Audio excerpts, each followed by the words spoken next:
توكلت في رزقي على الله خالقي، وأيقنت أن الله لا شك رازقي، فما يك من رزقي فليس يفوتني، ولو كان في قاع البحار العوامق، سيأتي به الله العظيم بفضله، ولو لم يكن مني اللسان بناطق. ففي أي شيء تذهب النفس حسرة، وقد قسم الرحمن رزق الخلائق.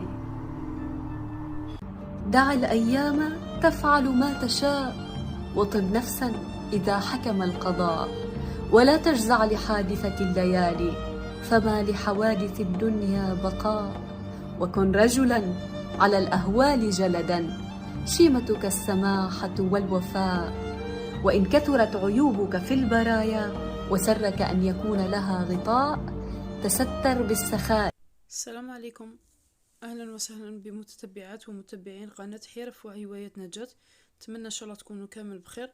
اليوم نزولا عن طلب جارتي وصديقتي عزيزة عليا، طلبت مني الكسرة بالوصفة نتاع الوالدة تاعي، ربي يطول في عمرها، هي اللي ديرها بهذه الطريقة. حبيت ولا غير حبيت ما نخليهاش في خاطرها ونديرها فيديو. احنا نقول لها خبز فطير، كاين اللي يقولها كسرة، كاين اللي يقولها رخسيس، كل واحد وكيفاش يسميها، كل منطقة وعندها الاسم تاعها.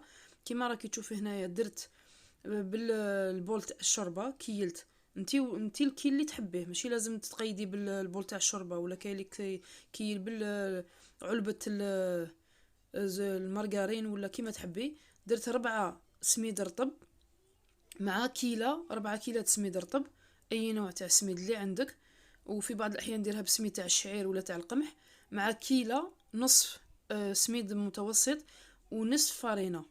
وهنا كيما راكي تشوفي زدت لها خميره الحلويات، خميره نواره، انا نستعمل نواره نشريها بزاف. ودرت هنا هذا الجلجلان اللي هو السمسم، حبوب السمسم الجلجلان، ديري الكميه اللي حبيتي انتي والامكانيات تاعك. انا هنا درت حوالي نصف كاس تاع الجلجلان، وعندي حبه حلاوه غربلتها في السيار كيما الصفايه تاع الحليب، غربلتها مليح باش يحطوا لها هذوك اغصان الرقيق اللي فيها، وصفيتها نقيتها مليح من الحجاره. وخلط هنا النواشف كيما راكي تشوفي بهذه الطريقه، نجمع كامل النواشف نخلطهم باش يتمزجوا فيما بيناتهم. من بعد نزيد ما تنسيش الملح، صح كاع في الملح، باسكو الا كانت الكسره خبز فطير الا كان مسوس ولا اي نوع من المعجنات كيكون مسوس راح يكون قدمت جوزيه بحاجه مالحه، ماشي كيما كيكون هو الملح القد اللي لازم له تاع الملح. هنا نزيد له الملح بهذه الطريقه، نخلط كما قلت لكم كامل النواشف. للاسف انا في الفيديو كي كنت نصور حبس لي التصوير، ما انتبهتش باللي ما درتش اليدام، يعني صورته درته بصح ما في التصوير حبس لي التصوير، نعتذر على الوسمو. كما كي تشوفي هنا درت ثقب في الوسط، انا درت كيلة معمره مليح تاع زبده لابيل، انا استعمل مارغرين لابيل دايبه بحراره الغرفه، نخلط لها شويه زيت عادي، زيت الطهي العادي، وندير لها حوالي فنجان ولا نصف كاس تاع زيت الزيتون. وانتي والامكانيه تاعك ديري اي كيما الوالده تاعي تطيبها بالسمن المدينه، والله تجي رائعه، البنه تاعها عندها طعم وحده بسم المدينه.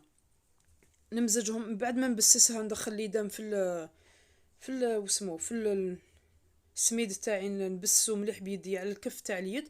ندير الماء يكون ماشي سخون وماشي بارد بزاف، دافي نوعا ما بحراره الغرفه، يعني ماشي بارد برك بزاف.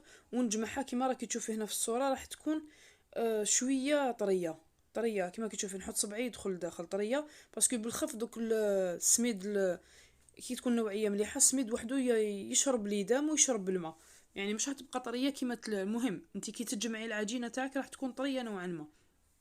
فقط تريح حوالي دقيقه، ما تريحش بزاف، خليها تريح حوالي دقيقه برك، تريح العجينه تاعك، تلقايها نشفت على اللي كانت، وبدا يتشكل العجينه تاعك بالطريقه العاديه. ما كاش اللي ما يعرفش يدير يخبز الكسره. نجمعها هكذا بهذه الطريقه، لايم العجينه تاعي القرصه تاعي كما يقولوا هكذا بهذه الطريقه، لايمها مليح ونديرها. هي كاين العجينه الاولى، الخبزات الاولين راح يكونوا نوعا ما طريين، يعني اللي ما تعرفش، ولا كيما انا كنت في بعض الاحيان وين كنت الشكل نديرو مدور من بعد يولي خريطه قسما نلحقوا للطابونه.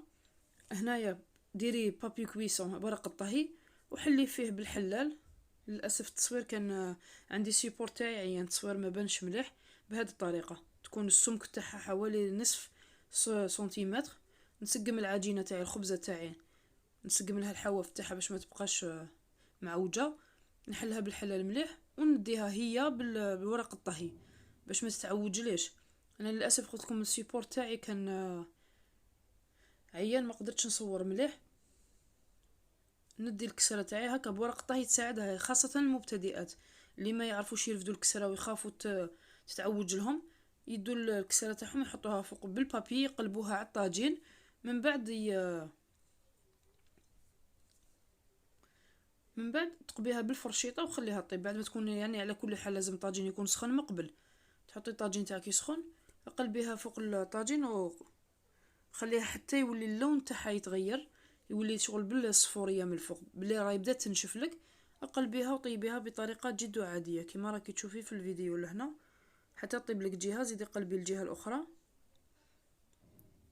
والله يعني في الاسف حبيت ان نوريكم الكيله تاع ليدام، يعني ماشي حاجه اللي المهم نفس الكي اللي درتو به السميد تزيدي به الليدام تاعك، الدهون اللي حديريهم. انتي واش استعملتي؟